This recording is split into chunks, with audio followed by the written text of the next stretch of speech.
Hey everyone, it's Maggie with Wild and Woven Farm, and today is a dreary day, so I think it's about time I roast this pumpkin.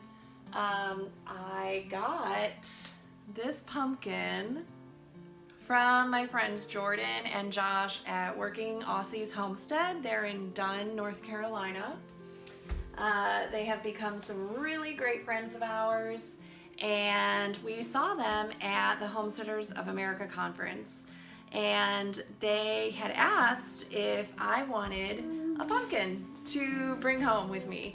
And of course I said yes, because Josh is a wonderful market gardener, and he decided that he was going to plant some seeds that were given to him, and he had a wonderful pumpkin harvest. Don't ask me what variety this is, but all pumpkins are eating pumpkins, and so since they have already roasted some of their pumpkins and said that it was absolutely delicious, it is about time, now that we are settled kind of in the new house, to go ahead and roast this pumpkin. I'm just gonna bring you along and show you how we do it. It's very simple. I will go ahead and freeze the puree. So however you choose to freeze your puree, you can use glass jars, you can use plastic bags, different kinds of Tupperware. That's your choice. We typically use a half pint jar. That's usually the quantity that we find works best for us when we go to use it. So let's start and roast this pumpkin.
So where I'm going from here is I'm going to scoop all of this out, and I'm going to put the seeds aside. I'm actually going to take all of this and scoop it out into a dish, and I'm going to let my kids separate the seeds because we want to grow some of these in our garden next year.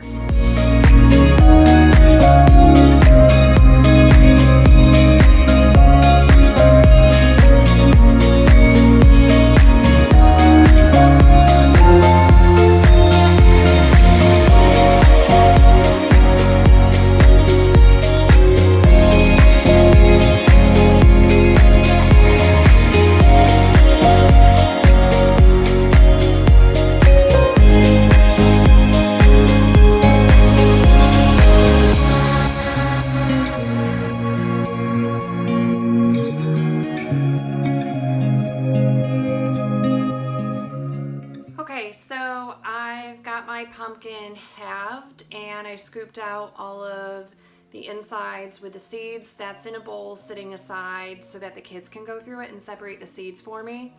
I'm going to preheat my oven to 400 degrees.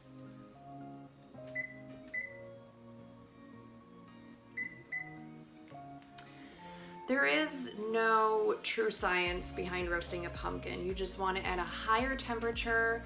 You're just gonna roast it until the flesh of the pumpkin is nice and soft and the rind pulls away. Well, you can scoop it away easily from the rind. You can choose to peel the pumpkin before you roast it. I don't, just because that's an extra step and it's easier to scoop the flesh away from the rind when it's hot and soft. So I'm going to cut this up into probably wedges to fit on my baking sheets. My baking sheets are really small. So these are quarter sheet pans. We had these for our RV and we've only lived in this house for less than 2 weeks. So I have not been able to invest in any full-size baking sheets yet. So I'm just working with multiple smaller sheets, but it gets the job done. I'm not spending money when money doesn't need to be spent right now. These fit in our air fryer oven that we had in the RV, and they fit in an RV oven. So if you need a really nice baking sheet, these are really awesome. I will link them in the description below.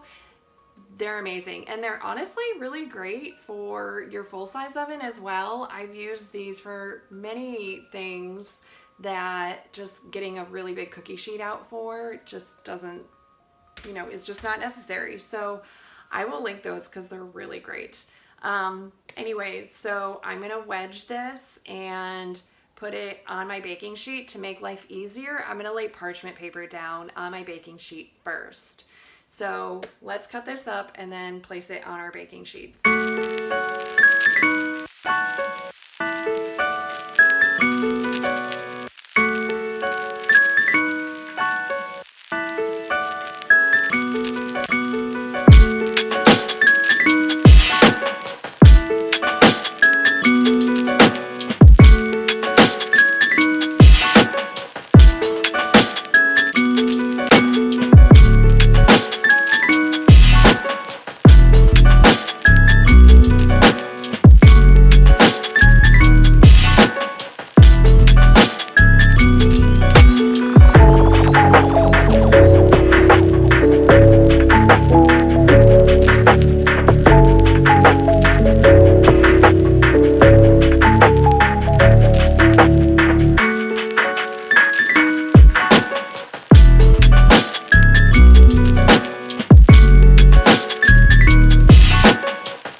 Probably take a little longer than this time, but I'm gonna set the time for 45 minutes. That way I can just go check on it, kind of use a spoon or a fork and just try to scrape on it and see if it's soft enough, and then just set your time from there. You can adjust it in like 15-minute increments from that time.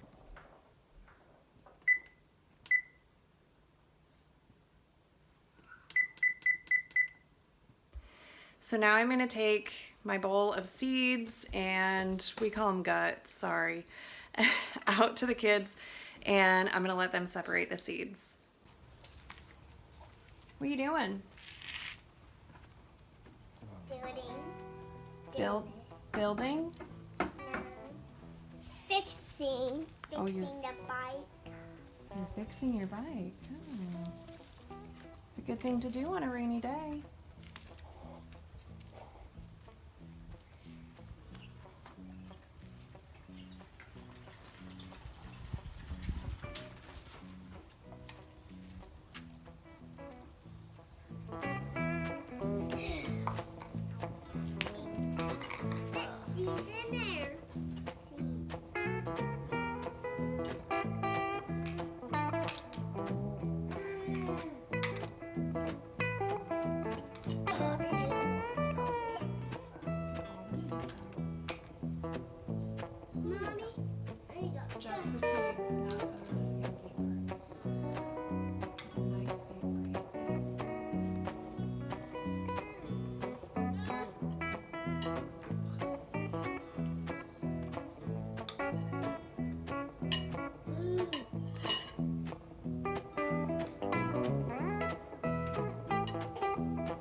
Where are we going to feed them to?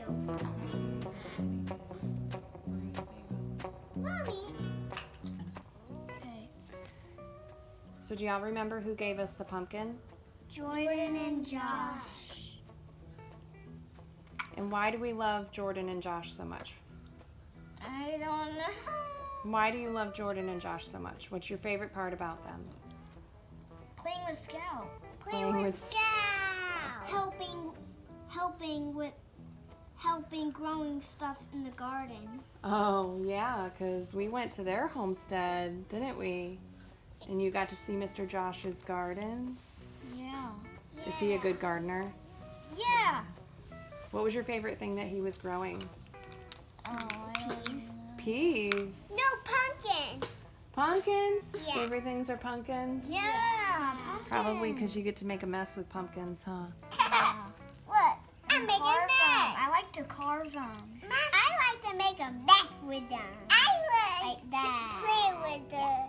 I would like you to save some seeds so that we can grow some next year in our garden. Yeah.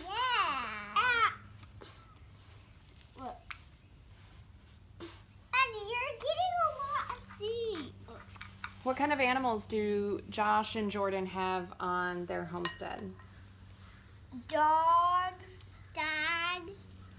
Sheep and a goat. Dog. Mm-hmm. They have lots of doggies, don't they? Yeah. Well, think about thing runner. I can't think of any more. Chickens. Wait, they have chickens. Chickens, yeah.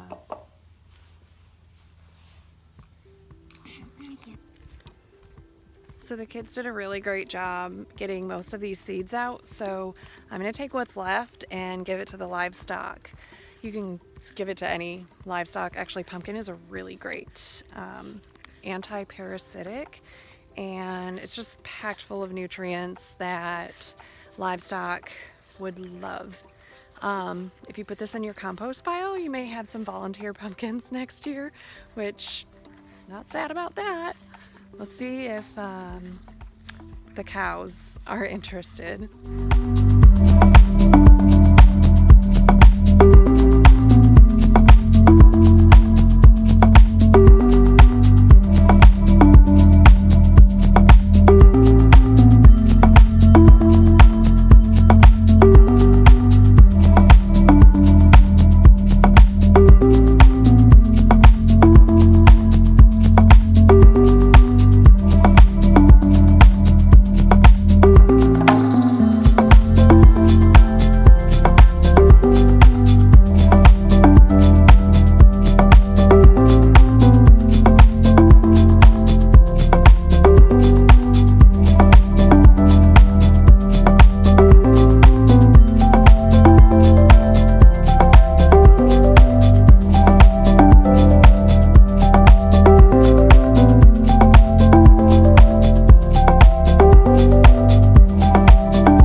In it right now, but I have a feeling maybe they'll come back for it in a minute.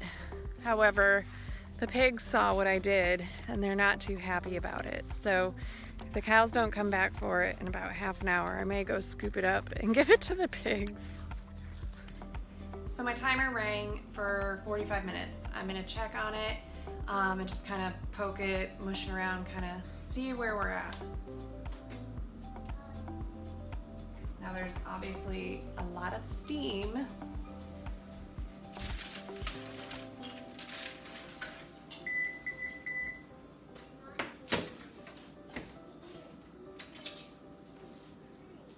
Oh, it's very tender. So it's tender. My fork slides all the way through it very easily, but it's still slightly firm. So I'm gonna guess probably 15 more minutes. Like my fork just ever so slightly spins and pulls some out. So I'm gonna do 15 more minutes and then we can go ahead and blend it up.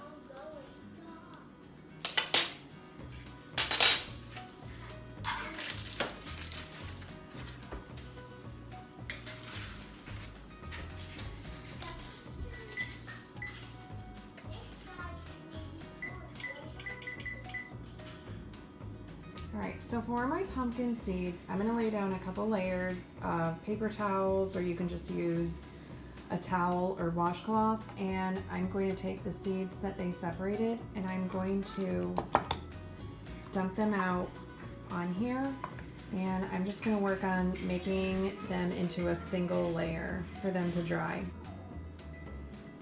I'm just gonna let them air dry like this, and once they're air dried, you can put them in just a paper envelope. You can wrap them up in this towel and maybe stick them in the freezer even, and you would just divide them up amongst your friends to plant for next year. You could also take your seeds and roast them if you wanted to and make a snack out of them. So that's up to you, but I would like to grow some of these pumpkins in my garden next year, and I'm not going to buy seeds when I have friends that give me a very nice pumpkin, and they have reported to me that it was a great pumpkin to grow for the area that we're in. So I'm going to go ahead and keep these seeds and maybe give some as gifts, or even put them on our online market and sell some seed packets of these. That would make some gardeners in our area very happy. So these are done, and I'm going to let them cool because they're super hot.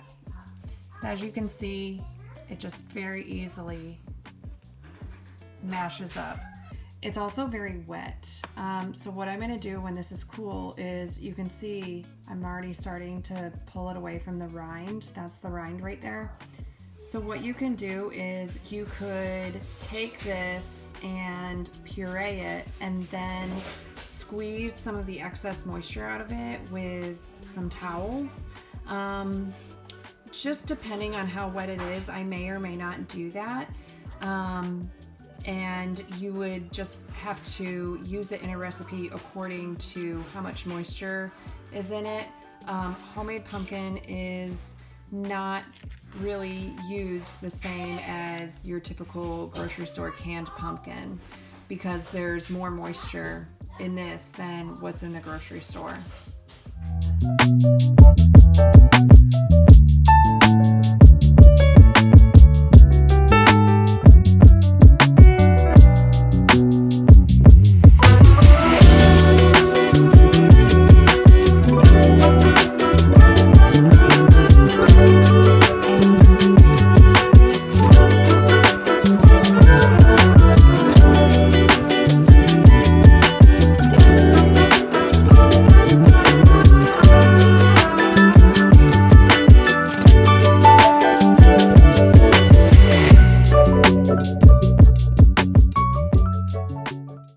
So I'm back for day two because I had a lot going on yesterday evening. So I had put all the pumpkin that we had scooped out into a bowl, and because it sat overnight, there was a lot of water in it. So I moved it to, I have a strainer here, and I lined it with some towels, and it's just kind of absorbing a little bit of the liquid.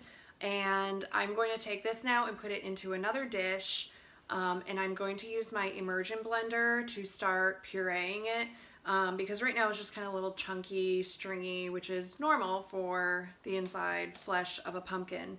You can use like an immersion stick blender, or you can use a food processor, a blender, whatever your preference is. But for the tool that I have, I'm going to use my immersion blender. I use it for everything. I used it to make a smoothie this morning. I have a little bit of protein powder, and it's just kind of gritty in the raw milk if you don't get a really good blend on it. I use it for soups. When we were living in the RV, I used it for everything because it takes up very little space, and my food processor was in storage. It was just too big and bulky. I'll link my immersion blender in the description below because it is hands down one of my most favorite and used kitchen tools, and I don't really link or share anything unless it's something that I would purchase for myself, and I love it dearly, and I've had it for over a year now. So let me get this blended up.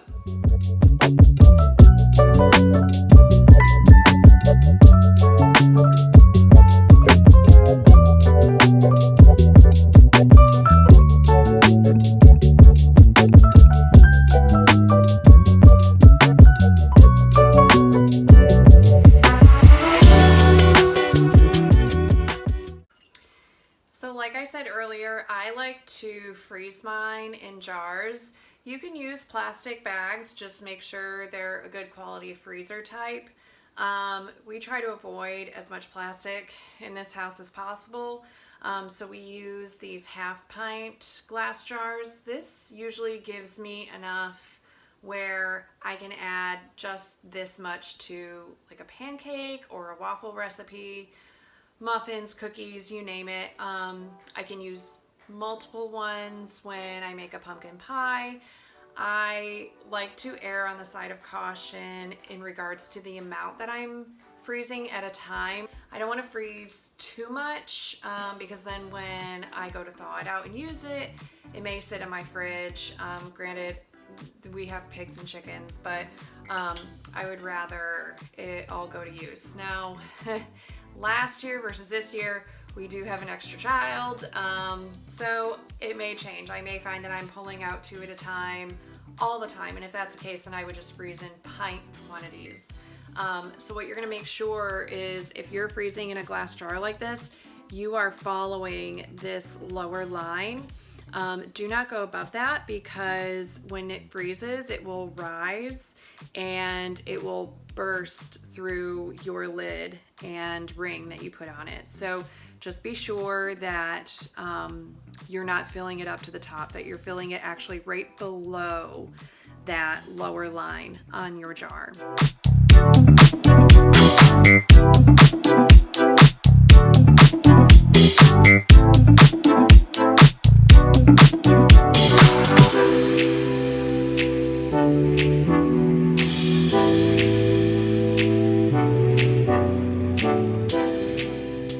Continue filling these up, and I'll put a lid, a ring on them, and label them, and they'll go into the freezer. And I will make all sorts of things all winter long with this pumpkin that was given to us by our friends, and I am so thankful for them. Josh and Jordan, thank you so much. If you don't already follow Working Aussies Homestead, they're here on YouTube. They're also on Instagram, and they are just a wealth of knowledge in regards to herding dogs on the homestead and making a homestead where you're at on a budget and on the piece of property that you are on right now. So I am going to feed our breakfast scraps and all of the pumpkin peels to our pigs. They'll be very happy, and I will see you next time.